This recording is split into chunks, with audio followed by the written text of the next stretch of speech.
It is the News Blitz with Randy Wang on Talk Radio 790 KABC. We're here every single day from 5 to 6 talking about the local issues that matter to you most and taking your phone calls at 800-222-KABC, 1-800-222-5222, your emails at randykabc@gmail.com, and search for the KABC News Blitz wherever you get your podcasts.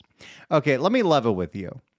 I'm known as a multitasker when I am in studio at 790 KABC and I am doing the noon to 3 show with Johnny. I'm doing so many things at once. I am recording the show. I am setting up the next piece of sound. I am downloading audio, checking for news stories, loading drops. There's just so much going on. Setting up bumper music, which occasionally I forget to do. And very rarely you'll hear the same bumper twice, and that's because I forgot. But today is a whole new level of multitasking. In nearly 20 years of broadcasting, this might be the first time that I am doing a radio show while actively cooking. I have a bolognese sauce simmering on the stove right now that I've been working my butt off on since I got home 45 minutes ago, because that's just how today's going to be. Happy Halloween, everybody. Happy Game 6 of the World Series, everybody. If you're not doing one of those activities and you're here, well, nice to see ya. So Halloween's always very interesting in this neighborhood. This is the first time I think I'm broadcasting from home during Halloween. Halloween must have been on a weekend last year. So it's now 5 o'clock. We're getting to the point where trick-or-treaters are coming, but ever since COVID, this neighborhood does not get a lot of trick-or-treaters. Very few. So in the years that we've lived here, we've decided that our Halloween tradition is we go across the street to our neighbor's house, and they've got the house all decorated. They got a giant spider on the garage. They've got Costco king-size candy bars to pass out. They do it all up. We've got the fun size. And have you noticed the fun sizes have gotten a lot smaller lately? You know, I judge shrinkflation by Reese's. When I was little, the fun size Reese's was the whole peanut butter cup. The package of 2 is the one you get at the supermarket, but that individually wrapped peanut butter cup was the same size as the 1. And over the years, it has gotten smaller and smaller and smaller. And it's still not the little tiny cup size, although I do like those. It's actually like the Trader Joe's ones just as much as Reese's. But the candy that we bought, my wife bought and hid from me. We haven't touched any of it. When we poured it in the bowl to put it outside, because again, I can't respond to trick-or-treaters because I am doing a radio show right now and the wife's about to go over and drink wine with the neighbor, I noticed the Reese's have gotten really, really tiny. And I'm sure they cost as much as they did last year. But, you know, if you don't raise the price, what you do is you lower the size of the item you're buying. It's something they call shrinkflation, and it's something that fast food companies have been doing forever and ever and ever. Let me just give you a perfect example. Over the years, as a rabid fan of Del Taco, as someone that used to just constantly get their burritos and their chicken soft tacos, I would notice a trend. Sometimes the chicken soft taco would go up in price. And when they went up in price, they'd say, now with more chicken. But really what happened was it had the same amount of chicken it had 6 months ago. They shrunk the amount of chicken, then raised the price, and then told you more chicken. They've done that with the size of the burritos. This is just how economics works. But I'm not here to talk about shrinkflation. I'm not here to talk about Halloween, and I'm definitely not here to talk about baseball. Just because I'm a 2-time Golden Mike winning sports broadcaster doesn't mean I know or really care about anything sports related, which makes those 2 awards that are hanging on my mantle even funnier. But I get to do whatever I want on this show. I have that freedom. Most of the time, we're talking about the local issues that matter, but on a Friday night where it's Halloween and the big baseball game is on, there's no news going on out there. I'll save the guy that got scammed on the crypto thing for Monday or later next week. So I'm going to talk about what's most important to me right now. And what's most important to me right now is that big, old, beautiful pot of pasta sauce that is simmering on my stove. Did I say stimmering? I think I meant simmering.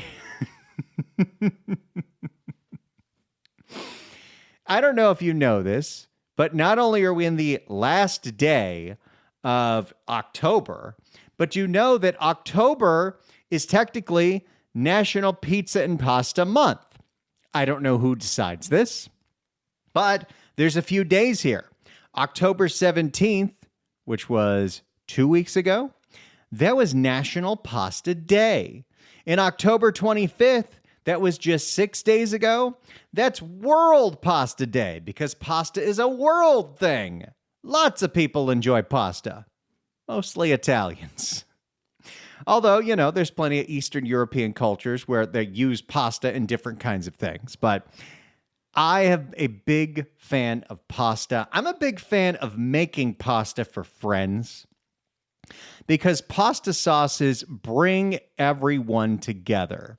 You know, there's just something about pulling out the Le Creuset Dutch oven, or I have the bigger one. It's called the chef's oven. Getting something that's simmering or braising for a long, long time, because the one thing that you cannot replicate when you really want quality food is time. If you're willing to put in the time, it's always worth it. A pasta sauce that has been simmering for 2 hours is going to taste well more fun than a pasta sauce that's been simmering for an hour. But if you only have an hour, you do you. So that's why when I got home, after sitting on the freeway for an hour and 15 minutes, didn't even have time to have lunch, I immediately started assisting my wife in the kitchen and putting together a bolognese, a very special bolognese. And luckily, I don't have to worry about the actual pasta. I'm just doing the sauce. My neighbor, I'm literally going to walk over a giant pot of sauce in an hour and a half and enjoy wine with my friends as we pass out to the occasional trick-or-treater. My neighborhood's interesting. It was built in the late 50s. There's a lot of original owners that are still alive and still here. So there's a lot of old people. There's a few young families, but not a whole lot. So, you know, it's more fun to go over to the neighbor's house. But I'm making the sauce. And my neighbor, because we're trying to be kind of healthy, is making spaghetti squash, which one of the things that's so fun about pasta is all of the different ways that you can enjoy it. A good sauce can be enjoyed with so many different things, and there are so many healthy ways and unhealthy ways to do it. But on this diet that I've been on for the past 3.5 months, the one where I've lost 50 pounds, we really aren't supposed to have grains. We're really not supposed to have legumes. So, like, pasta in the general sense is not really something we're supposed to have. Even chickpea pasta, which is something my wife loves and is a great gluten-free alternative and also a protein-packed alternative. Bonza is a great brand. I think they even have that at Costco now. But Trader Joe's has a great chickpea pasta. You know, that's something that we'll get back to at some point when we're at our goal weight for this program. But for the most part, if we wanted to do a pasta sauce, we do it over spaghetti squash. And I don't even think I learned about spaghetti squash until just a few years ago. And it's just great, especially if you're trying to eat healthy. It really does the job of making you feel like you've got spaghetti. I really enjoy it if you know what you're doing. And it's not too complicated. Go to your grocery store, Trader Joe's, Whole Foods, Gelson's, what have you. You'll see these yellow squashes. Don't get a huge one. You're better off getting a smaller one. And I go for organic. The hardest part about preparing a spaghetti squash is that they can be very rigid on the outside. So make sure you have a very sharp knife. But you cut the top off, cut the bottom of it, split it in half. Like lots of squash, you scoop out the seeds, scoop out the inside so everything looks all smooth in there. Then spray it with some olive oil. By the way, my little secret lately, another thing we had to do on this diet was not really supposed to use a lot of cooking fats. So you're not really supposed to use, olive oils. You're not supposed to make your own dressings, And this is what's interesting. Like the diet plan was like, use cooking spray if you need to, like Pam. Well, it's 2025. I think we can do a little better than Pam. This incredible olive oil company, Graza, you've probably seen it in the grocery stores, and they make this incredible olive oil, and they have one that's specifically for dressings and for salads, and that is their regular olive oil. And then they have a higher temperature one, lower in flavor, but it is a high smoke point. That's their sizzle. And then they even have one for frying called frizzle. Anyway, they now make a spray. And that spray, I'm obsessed with. It is great. And it's also, even if it's a spray, you're consuming way less fat than if you're just pouring a bunch of olive oil into a pan. So big fan, high quality stuff. I love it. So you spray your spaghetti squash all over on the inside. I season with salt. Sometimes I do salt and pepper. And then you take a fork and you stab the outside flesh like 5 times, kind of like you would do a baked potato almost. Put those on a sheet pan at 350 for, I usually do about a half hour. If it's a really big one, maybe a little longer. But you get that going, then you pull it out, and with 2 forks, you start scooping out the insides and shredding it, and it really works. It's great.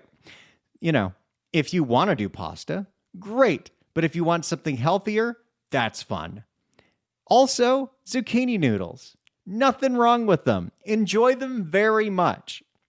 It's a little, I don't say it's that much more work. You just have to, if you don't have a spiralizer, you're going to need one. Or there's a lot of places that sell spiralized zucchini. Trader Joe's has it. But I like to get it really fine, and this is how I do it. So I take out my zucchini, slice the ends off, put it in the spiralizer, and I'm turning that crank over and over and over and over again. And I've got my pile of zucchini spirals, but then I put them in a metal bowl on top of a paper towel, and I lightly salt it, kind of mix it around, and then I put another paper towel on there, and I just press. And about 20 minutes later, I come back, put another paper towel on there, and I press. And what I'm trying to do is to make those zucchini noodles extra tender, is I'm trying to get as much water as I can out of them because there's a lot of water in it. And it works really well. You don't even have to cook anything, but that is an alternative. When we are in the maintenance phase of this program, I'm sure we'll go back to the chickpea pasta because I love my chickpea pasta. And, even some of the other ones that are out there, like the half brown rice, half corn, those are very good. And, if you can handle wheat, nothing wrong with a high quality wheat pasta. And if you make your own pasta, that's above my pay grade. But, one of the lifelong dreams is to go to Italy and maybe take a pasta class. I'm sure a lot of people have done that. And I'm sure a lot of people listening have probably been to Italy and had pasta right at the source. But maybe I'll get to do that this Christmas. We'll see. I'm still trying to figure out who's going to give me the best deal to get to Europe. Working on that.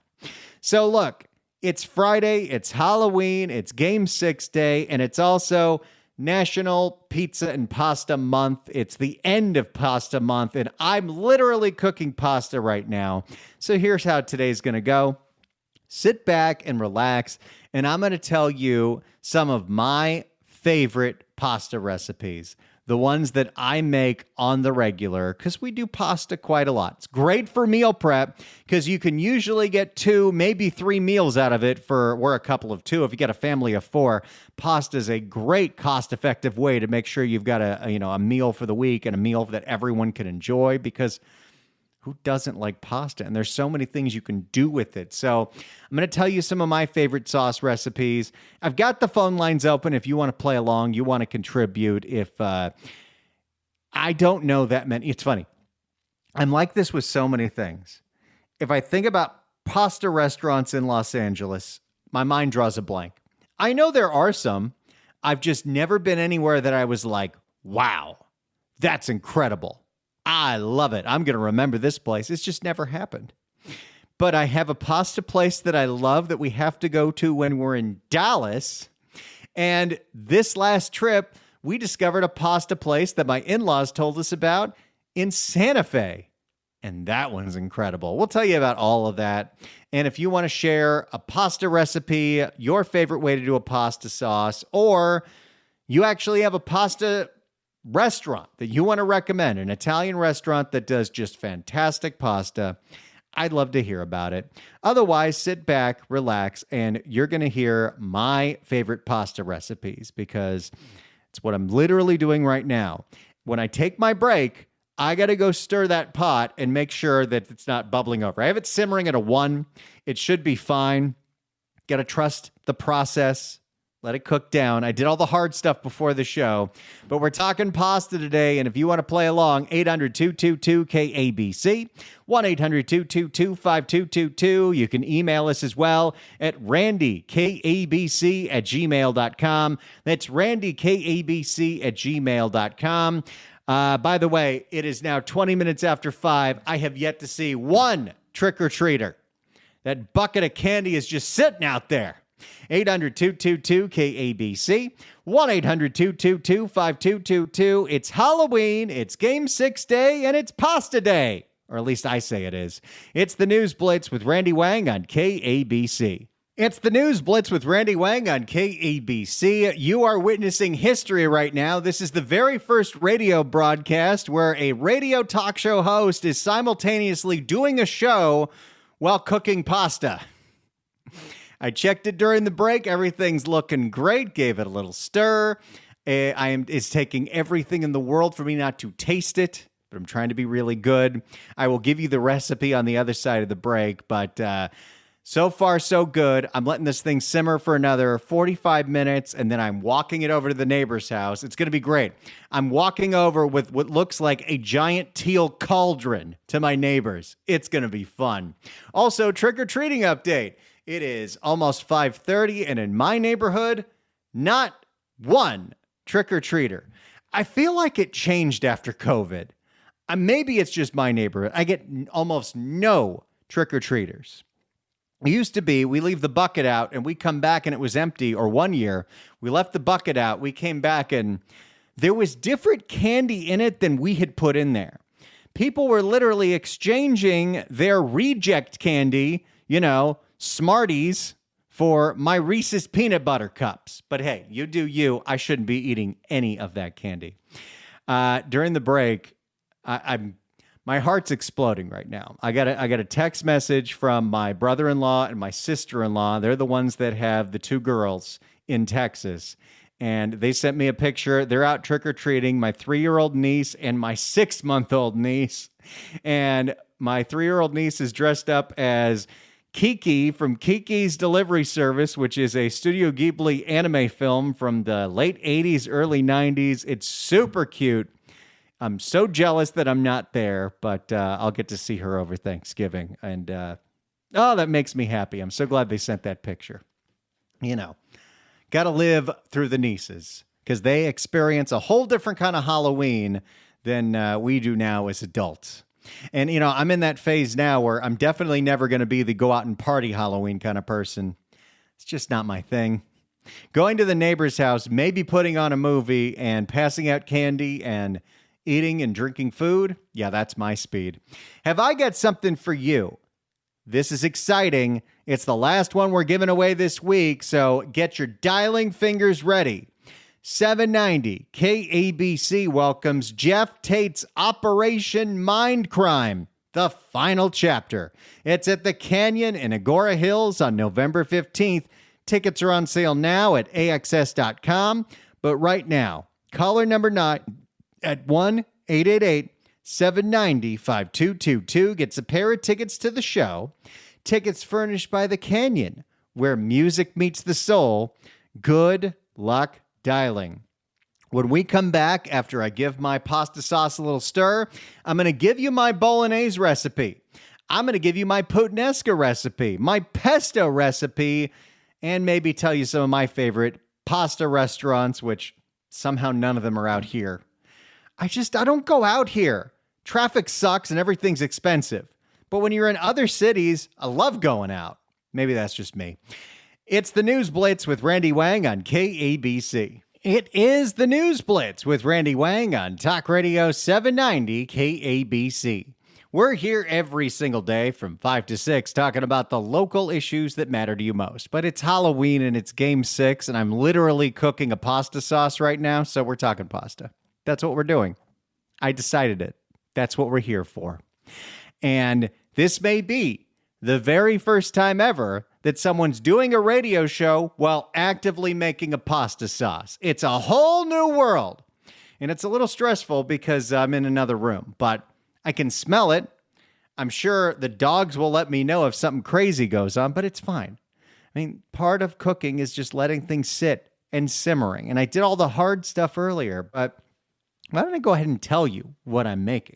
Because I haven't made a bolognese sauce in a long time.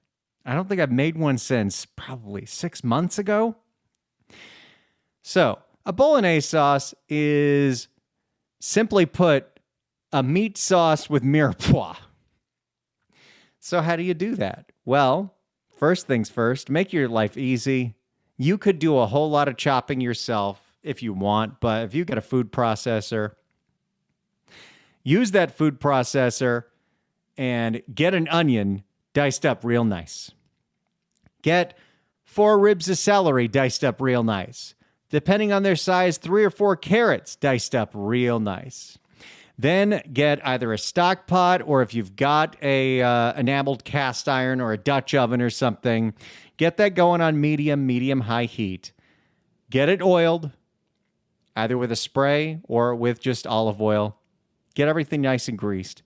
Then you're going to saute those vegetables and get them real soft. We're talking maybe 15 minutes where you're just, if you've got the time, saute those vegetables on medium heat, because ultimately, with enough simmering, you want them to kind of disintegrate.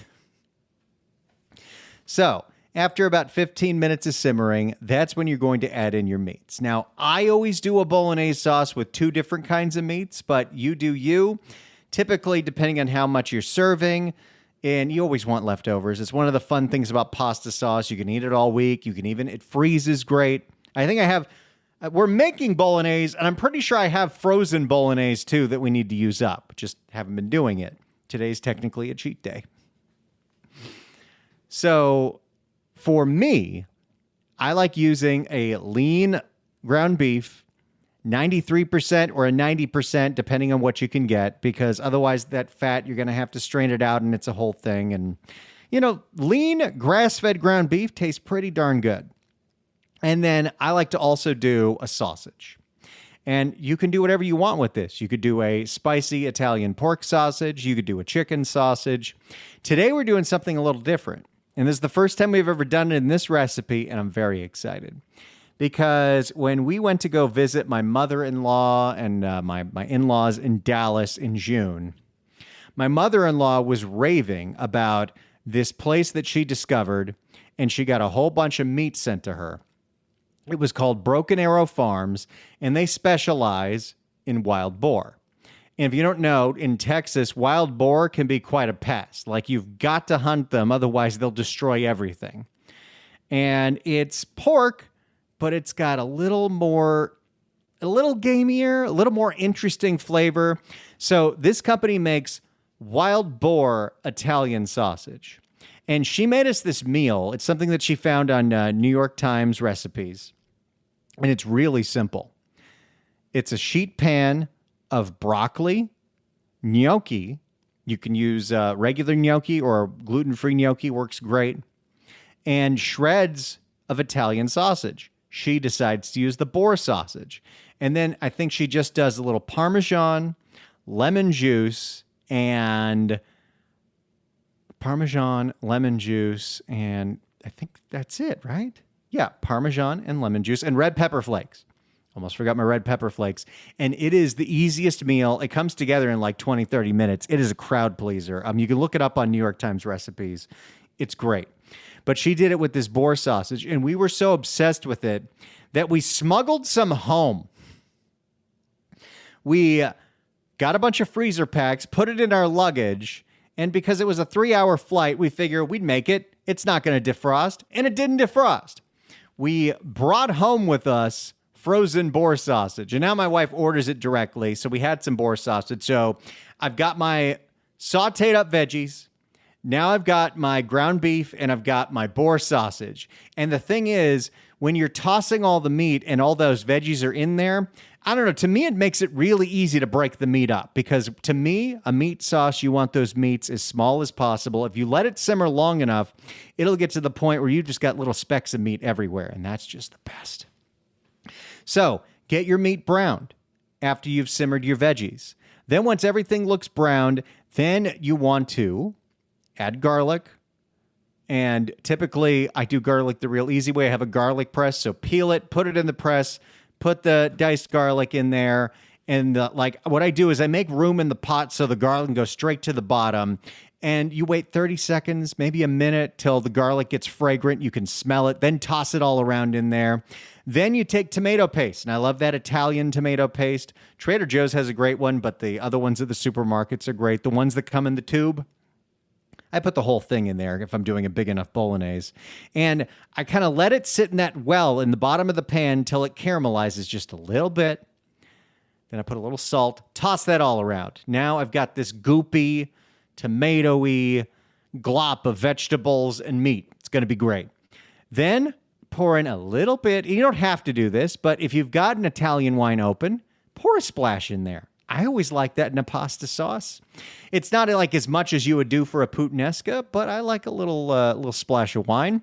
We've got 2 bottles open tonight. One is a Barbera from Silvestri Vineyards in Carmel. If the name Silvestri sounds familiar, it's because you've probably heard of the composer Alan Silvestri, the guy that did the Back to the Future theme.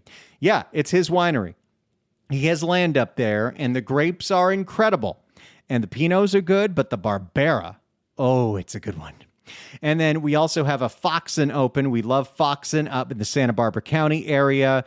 They have a great Sangiovese Cabernet blend called Guillermo Grosso.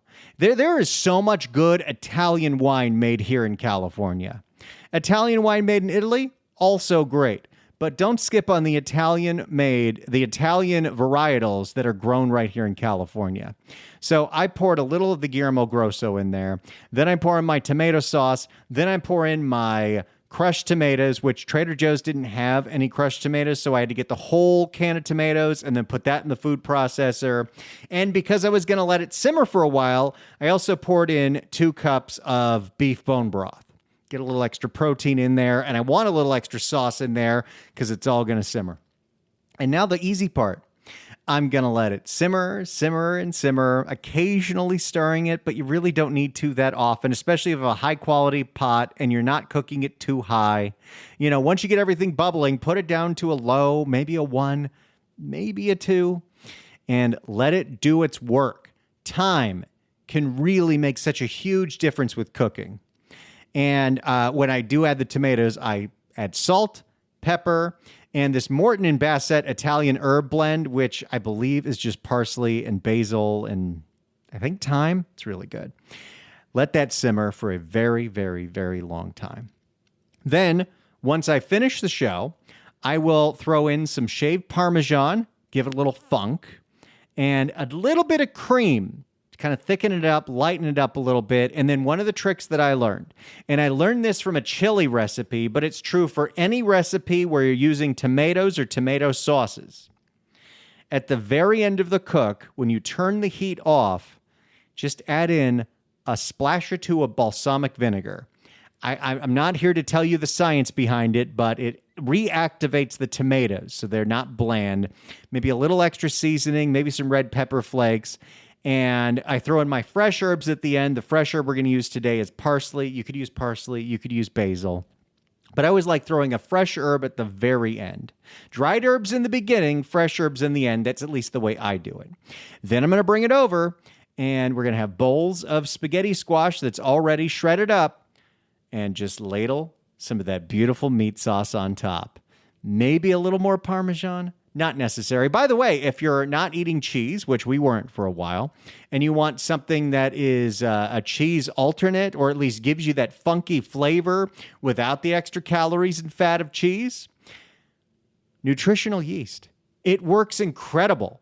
Nutritional yeast, some call it nooch. Sprinkle that in there. It'll give you that funky feeling. But, we're living a little. We're going to have wine. That's the bolognese sauce that I am making right now. And I think I got to go to give it a stir. So when we come back, I'll tell you some of my other favorite pasta recipes. For an update, it is now 5:45, and I have yet to see a trick-or-treater in my neighborhood, and I'm stirring a bolognese. 800-222-KABC is the phone number. It's the News Blitz with Randy Wang on KABC. It's the News Blitz with Randy Wang on KABC. It's Halloween. It is Game 6, and I am making pasta right now. First time ever someone's broadcast live from their home studio while they're cooking. I actually have no reference point if this is the first time this has ever been done, but I'm just going to go with that. Stirred it during the break. It's looking great, and now it's 5:50, and I still have yet to see one trick-or-treater in this neighborhood. These kids got to eat this candy. Otherwise, I don't know what I'm going to do with it because I can't eat it. I lost 50 pounds. I can't gain all that back during the holidays. Now, I told you about my bolognese recipe. One that we were doing a lot during this diet is puttanesca. And oh boy, do I love a good puttanesca sauce. In fact, one of the first trips that my wife and I took together, well, not one of the first trips, but the first trip that I paid for, because most of them she paid for, because when we got together, I was making very little money. I guess she saw something in me. We went down to San Diego. We went down to Ocean Beach. Love me some OB. Brought the dogs with us. Went to this place called the Blue Heron Cottages, which are these cute little 1 or 2 bedroom cottages that are on Newport Avenue. So you can walk down to the beach and all the restaurants and bars. But they also have a whole kitchen. And one day, we felt like cooking inside, and there's this wonderful little shop. I don't know if it's still there, but it was a little tiny mini grocery store called, I think it was called the Olive Branch or Three Olives. I don't remember that. I can't remember everything. This was 2014. But I remember very specifically, my wife was like, you know what? I think we can put enough stuff together to make a puttanesca sauce. Now, if you don't know the story behind puttanesca, well, it's named that for a reason. Let's just say there was an old story of an Italian wife that was cheating on her husband and didn't have a whole lot of time to put dinner together. So she just kind of threw whatever she had in the pantry into a pot. And that's a puttanesca sauce. Yes, now you understand the name. But it can really be anything. For us, a puttanesca sauce has onion. It has mushroom. It has something that's briny. It can be olives. It can be capers. We do capers a lot lately. It's just easier. And for what we do with it, it's great. You definitely put some red wine in there. You can do cheese, or you can just do nutritional yeast. Works great. And then let that simmer for quite a long time. And what's fun about puttanesca is it's great for a whole bunch of different kinds of proteins. Our favorite, tuna. Seared tuna on a puttanesca sauce, on any kind of pasta, spaghetti, squash, what have you.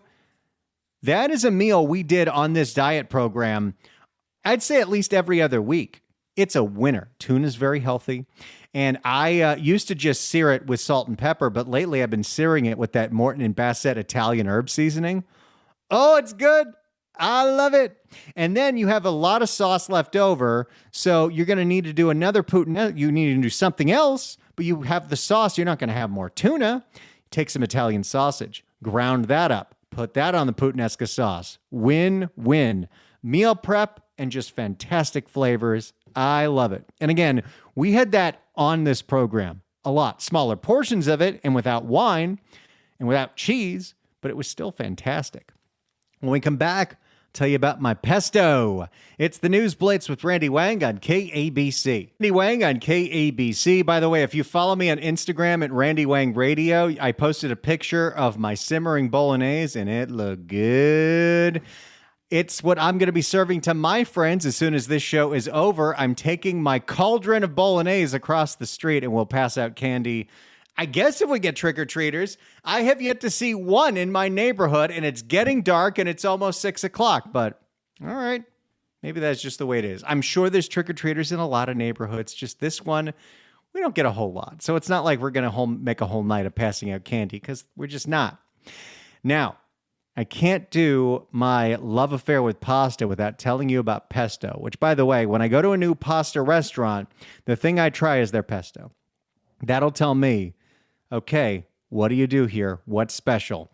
And the pesto that I've had in Dallas at Momo's, really great. If you're ever in Dallas, go to Momo's. And if you're ever in Santa Fe, there's a place I discovered this last trip, Osteria. Oh my goodness. Their pesto, they put crispy little pancetta in it. Oh, it's so good. But when I do a pesto, there's two ways I do it. The long way, the hard way, and the easy way. The hard way is inspired by salt, fat, acid, and heat, where you're doing the old school Nana style, where you are using a mortar and pestle to beat the crap out of that basil. It takes a really long time, but if you've got the time, you've got the energy, and you've got a high-quality olive oil, it's great. So you've got your basil, you've got your pine nuts, you got your olive oil. I like a little lemon juice, kind of evens out the flavor for me. And then you put in your cheese, plenty of cheese. And then I like to do a pesto with salmon on top. That's become one of our favorite things, but it's also great with sausage, great with chicken. Pesto's good with everything. But here's the easier and healthier way to do pesto. Avocado pesto. Simple. Get a bowl and an immersion blender, couple of avocados, salt, a little bit of olive oil, lemon juice, whole bunch of basil and garlic. Blend it. There you go. It tastes so much like pesto, and it's way healthier for you because it actually doesn't have any cheese in it. But you want to do it the right way? Do it the right way. You want to do it the easy way? Do it the easy way. There's no wrong way. If you enjoy it, then you do you. Have a great time with it. Well, looks like that's going to do it for me. Thank you so much for spending this hour with me as we break the record for the first radio show to ever simmer a pasta sauce on the air while Halloween's going on and Game 6 is going on. I am going to finish up my sauce, pour in that little balsamic to reactivate the tomatoes, turn off the heat, put the lid on, and then I'm walking over a very heavy pot to my neighbor's house. And then I get to have wine. How exciting is that? If you ever miss an episode of this show, search for the KABC News Blitz wherever you get your podcasts. We'll see you back here live on Monday. We're here every single day from 5 to 6. It's the News Blitz with Randy Wang on KABC.